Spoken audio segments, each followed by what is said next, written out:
Yuk langsung simak saja intronya Mang Poang Jahitan Popoean Antepekan Wege Rohan. Sediakanlah kembang 7 rupa ejeng menyan plus makanan, minuman, cemilan, gorengan, rangginang, sanguan, dan semat banyak sikan.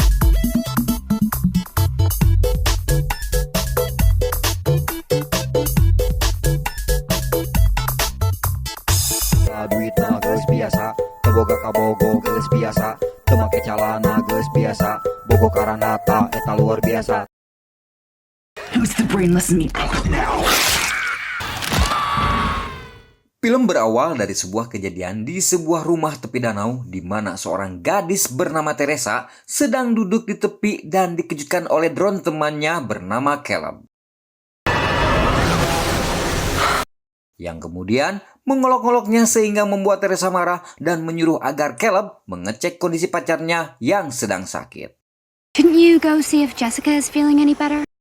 Karena khawatir, maka Teresa pun mengecek pacarnya Caleb bernama Jessica yang pada saat itu sedang tidur di kasur dan mengabaikan kehadirannya. Jessica? You better wake up in the next half hour or... Sehingga dia duduk di kursi terdekat dan diam-diam mulai membaca Wartening High Classic Gothic.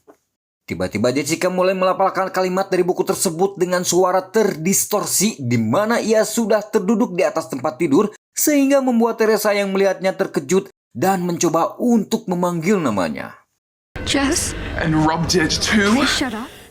Jessica seperti kerasukan pun terjatuh dari tempat tidur sehingga Teresa yang khawatir bergegas untuk memeriksanya. Tapi tiba-tiba... Who's the brainless meatball now? Meskipun terluka, Teresa merangkak menuju dermaga untuk memperingatkan Caleb yang pada saat itu terkejut melihat keadaannya, di mana saat kepanikan terjadi, Jessica mengambil drone yang kemudian melukai wajahnya sendiri. Sayang dengan pacarnya, Caleb pun melompat ke danau untuk menyelamatkannya. Namun naas dia pun dihabisi di dalam air di mana potongan tubuhnya terlempar ke arah Teresa diiringi dengan kemunculan Jessica dari dalam air.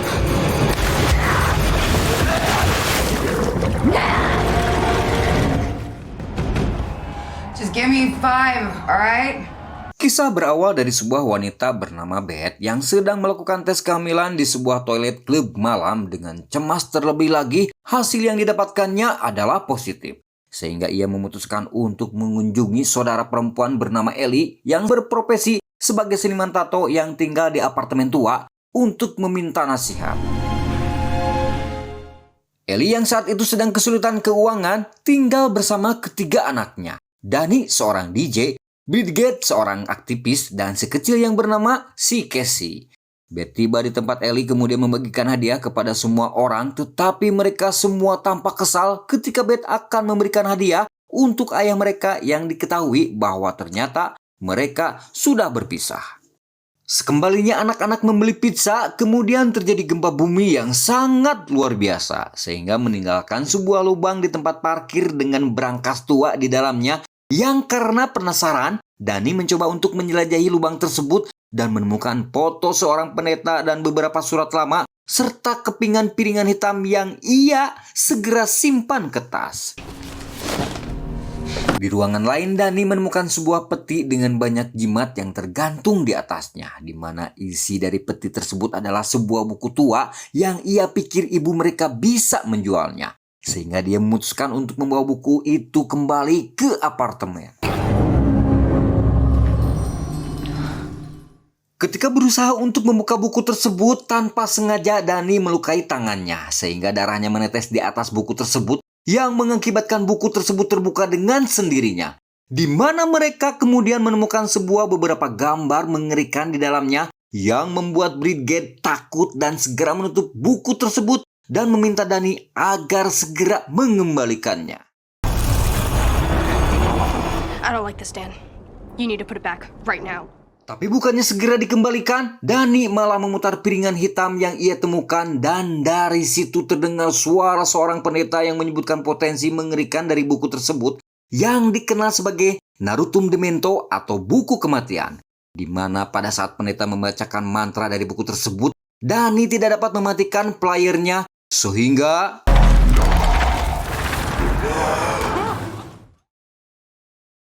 Saat tersadar, Ellie dengan sedikit balideg segera meminta pertolongan.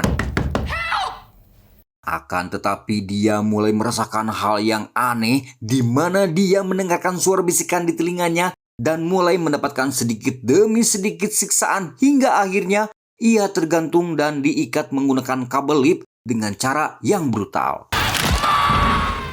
Terjadi pemadaman listrik yang ternyata hanya terjadi di gedung mereka di mana saat Dani menyelidiki kotak sekring dan Brigade menyalakan lilin, Ellie tiba di apartemen dengan sikap yang aneh dan langsung pergi ke dapur. Menyadari ada yang aneh dengan tingkah Ellie, Beth mencoba untuk menenangkannya. What's up, sis? Dan di saat itu pula Ellie tersadar dan mengatakan bahwa ada sesuatu di dalam dirinya dan memohon agar anak-anaknya diselamatkan dari iblis dan kemudian ia pun pingsan. Don't let it take my babies.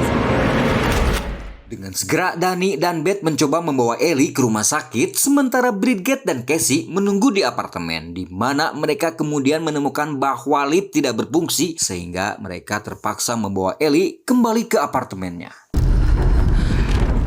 Beth pun mendapatkan bantuan dari tetangga yang bernama Gabriel dan Tuan Ponda yang menempatkan Ellie ke tempat tidur. Sementara Beth mengucapkan beberapa kata penyesalan atas hubungannya dengan saudara perempuannya. Tiba-tiba terdengar pesan suara di HP-nya di mana terdengar suara Ellie yang meminta pertolongan dan ketika Beth kembali melihat Ellie, seekor lalat hinggap di matanya yang seketika membuatnya hidup kembali. Dirasa tubuh Ellie sangat panas, Beth bersama anak-anak menempatkan di dalam bak mandi dan tiba-tiba cepat, Bridget membawa Casey pergi sementara Ellie merayap di dinding dan berteriak sangat keras yang saking kerasnya sampai terdengar oleh Gabriel dan Tuan Ponda karena takut Beth dan Dani keluar dari kamar mandi yang kemudian disusul oleh Ellie dengan sepotong kaca di tangannya di mana Beth yang mencoba melindungi diri dengan tangannya pun harus tertusuk sepotong kaca hingga menembus tangannya. Sehingga Bridget yang melihat kejadian tersebut pun segera menghentikan ibunya tetapi dengan melakukan cap cip cup kembang kuncup bercanda, Ellie pun memilih korban selanjutnya di mana Gabriel yang baru saja datang langsung diserang dan digigit bola matanya.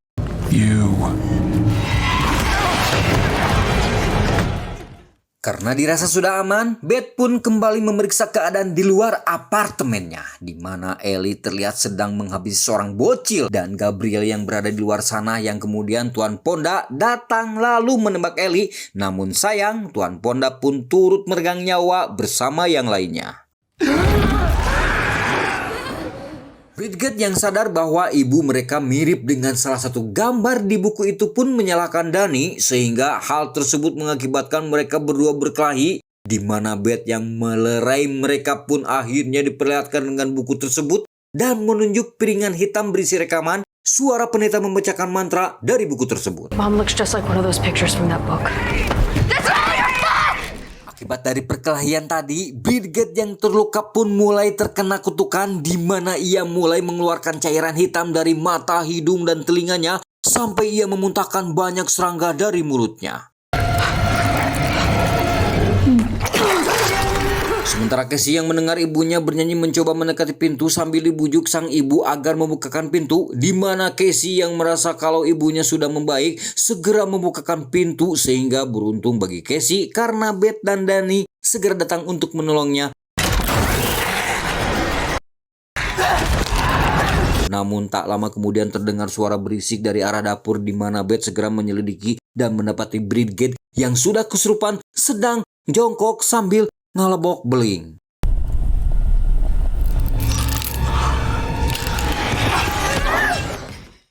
Di saat yang sama, Dani mendengar keributan pun datang menghampiri, namun naas ia malah dikejar oleh Bridget sampai ke kamar yang kemudian menyerang Casey hingga Bridget tertusuk oleh tongkat yang dipegang oleh Casey.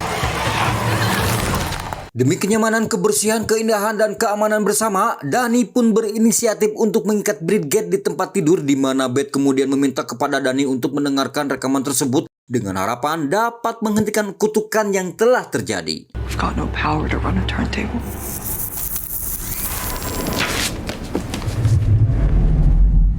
Dengan menggunakan headset berharap agar mantra tersebut tidak terdengar oleh orang lain selain dirinya, ia pun mulai memutar rekaman dari bagian akhir yang pada akhirnya kita ketahui bahwa kitab kematian tersebut tidak dapat dihancurkan, sehingga bagi siapa saja yang menemukannya agar supaya mengubur buku tersebut dalam-dalam agar tidak bisa ditemukan oleh siapapun. Karena kutukannya dapat menyebar dengan cepat dan bahkan para pendeta tak dapat menghentikannya. Meskipun berbagai cara telah mereka lakukan dan hanya ada satu cara agar bisa selamat, yaitu lompat, lari, saedan-edana, muntong aja dogwai.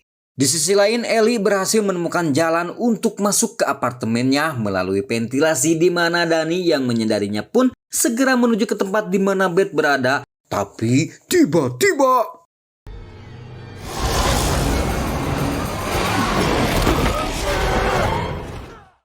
sementara Beth yang masih mendengarkan rekaman pun tidak menyadari Ellie telah berada di belakangnya, dan saat berada di luar, Beth mendapati Dani sudah dalam keadaan sekarat dan sudah tak tertolong lagi. Di mana Ellie yang kembali tertangkap kemudian diselamatkan oleh Casey dengan memberikan sebuah gunting.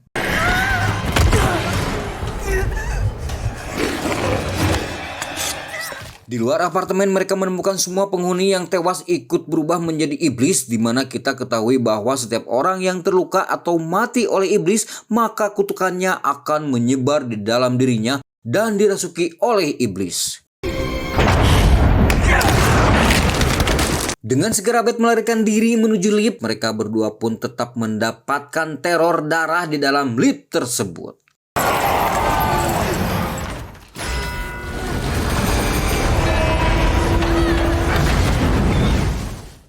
Selamat dari teror tersebut, mereka berdua segera melarikan diri dengan menggunakan sebuah mobil. Namun sayangnya ban mobil mereka masuk ke dalam lubang, sementara para iblis yang sudah bergabung menjadi satu hingga menyerupai seperti laba-laba mulai menghampiri mereka.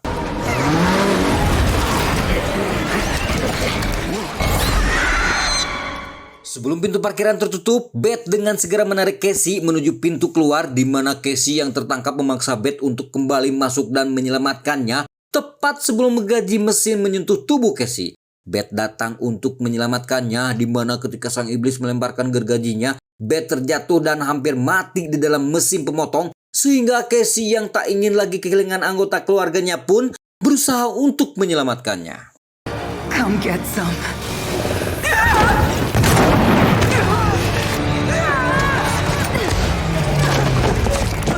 Selamat dari itu, dengan menggunakan gergaji mesin, Beth meminta Casey agar menyalakan mesin pemotongnya dan memotong si iblis masuk ke dalam hingga iblis itu hancur berkeping-keping.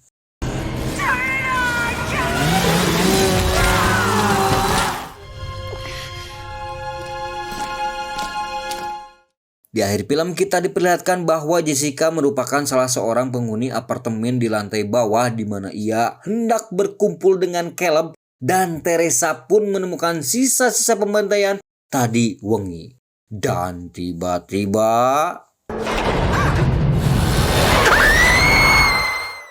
tamat tukang bakso ngelewat.